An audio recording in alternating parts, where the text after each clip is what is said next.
Smoking കാരണം കുറേ പേഷ്യൻസിന് നടുവേദന വരാം. അതിന് റീസൺ പറഞ്ഞാൽ സർ, ഈ പ്രായം കുറഞ്ഞ ആൾക്കാരിൽ നടുവേദന വരാനുള്ള റീസൺസ് എന്തൊക്കെയാണ്? പ്രായം കുറഞ്ഞവർക്ക് ഇപ്പോൾ നടുവേദന വരുന്നതിൻ്റെ റീസൺ എന്ന് പറഞ്ഞാൽ ഒന്ന് മെയിൻ ഫാക്ടർ ഒബിസിറ്റിയാണ്. പിന്നെ ഉള്ളത് സ്മോക്കിംഗ്.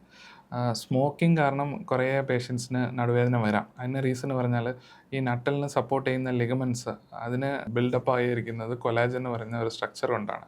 അപ്പോൾ ആ കൊലാജൻ ഫോർമേഷനെ നശിപ്പിക്കുന്ന ഒരു ഇതാണ് ഈ സ്മോക്കിംഗ് എന്ന് പറയുന്നത്. അപ്പോൾ ആ ഒരു സപ്പോർട്ടിംഗ് സിസ്റ്റം ഇല്ലാത്തതുകൊണ്ട് സ്ലിപ്ഡ് ഡിസ്ക് അല്ലെങ്കിൽ ഏർലിയർ ഡീജനറേഷൻ വരാനുള്ള സാധ്യത കൂടുതലാണ്. അതുകൊണ്ടാണ് ഈ കാലത്ത് നമ്മൾ ചെറുപ്പക്കാരുകൾക്കും ലോ ബാക്ക് ഏക്ക് അധികം വരാനുള്ള റീസൺ ആയിരിക്കും. പിന്നെ ഉള്ളത് ഇംപ്രോപ്പർ വർക്കൗട്ട്സ്.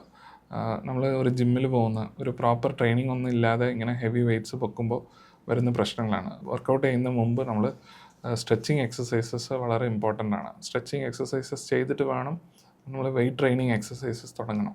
അപ്പോൾ ഇങ്ങനെ ഒരു സപ്പോർട്ട് ഇല്ലാതെ ചെയ്യുമ്പോഴാണ് ഈ slipped disc or disc herniation വരുന്നത്. അത് കാരണം ന്യൂറോളജിക്കൽ സിഗ്നിഫിക്കൻറ്റ് സിംറ്റംസ് വരാം.